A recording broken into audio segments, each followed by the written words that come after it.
તો યાત્રાધામ દ્વારકામાં આવેલ ગોમતી નદીમાં ભડકેશ્વર યોગ ગ્રુપ દ્વારા ધ્વજવંદન કરવામાં આવ્યું।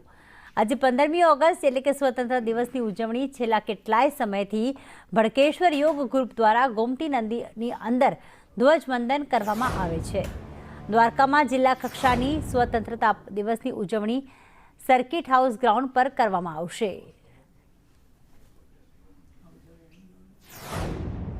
79મો સ્વતંત્રતા દિવસ છે આપણે ઉજવી રહ્યા છીએ।